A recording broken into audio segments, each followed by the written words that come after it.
గత కొన్ని నెలల నుంచి ఎప్పుడెప్పుడా అని ఎదురు చూస్తున్న జూబ్లీహిల్స్ అసెంబ్లీ ఉప ఎన్నిక షెడ్యూల్ అయితే ఎట్టకేలకు విడుదలైపోయిందని చెప్పుకోవచ్చు. ఈ నవంబర్ 11న నిర్వహించనున్నట్లుగా కూడా తెలుస్తుంది. 14న కౌంటింగ్ ఉండబోతుంది. ఇందుకు సంబంధించిన నోటిఫికేషన్ ఈ నెల 13న అయితే విడుదల కానుంది. అదే రోజు నుంచి నామినేషన్లు కూడా స్వీకరిస్తారు. నామినేషన్లకు చివరి తేదీ ఈ నెల 21, నామినేషన్ల పరిశీలనకు ఆఖరి తేదీ 22వ తారీఖు, విత్డ్రా చేసుకోవడానికి లాస్ట్ డేట్ ఈ నెల 24. అదే రోజు పోటీలో ఉన్న అభ్యర్థులను ప్రకటిస్తారు.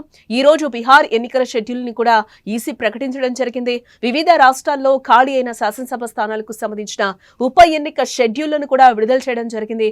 ఈ క్రమంలో జూబ్లీహిల్స్ ఉప ఎన్నిక షెడ్యూల్ ను సైతం విడుదల చేసింది ఈసీ. కాకపోతే గత ఎన్నికల్లో ఇక్కడి నుంచి బీఆర్ఎస్ అభ్యర్థి మాగంటి గోపీనాథ్ విజయం సాధించిన విషయం మనకు తెలిసిందే. అయితే అనారోగ్య కారణాలతో జూన్ 8న ఆయన కన్నుమూశారు. దీంతో ఇక్కడ ఉప ఎన్నిక అనివార్యమైందని చెప్పుకోవచ్చు. ఈ ఎన్నికల్లో విజయం సాధించాలన్న లక్ష్యంతో ప్రధాన పార్టీలన్నీ కూడా వ్యూహాలు రచిస్తూ ఉన్నాయి. బీఆర్ఎస్ పార్టీ దివంగత ఎమ్మెల్యే గోపీనాథ్ సతీమణి సునీతను ఇప్పటికే అభ్యర్థిగా బీఆర్ఎస్ ప్రకటించి ప్రచారం కూడా ప్రారంభించిందని చెప్పుకోవచ్చు. అధికార కాంగ్రెస్ పార్టీ నవీన్ యాదవ్ అలాగే బొంతు రామ్మోహన్, సీఎన్ రెడ్డి పేర్లను షార్ట్ లిస్ట్ చేసి హైకమాండ్కి అయితే పంపినట్లుగా మనకు సమాచారం అయితే అందుతుంది. ఈ ముగ్గురులో ఒకరిని హైకమాండ్ 1 లేదా 2 రోజుల్లో ఫైనల్ చేయనున్నట్లుగా కూడా మనకి సమాచారం అందుతూ ఉంది. ఎట్టకేలకైతే నవంబర్ 11న పోలింగ్ నిర్వహించనున్నట్లుగా కూడా ఈసీ ప్రకటించింది. 14న ఓట్ల లెక్కింపు ఉంటుందని కూడా పేర్కొనడం జరిగింది. అలాగే 22వ తేదీన పరిశీలన చేయనున్నారు.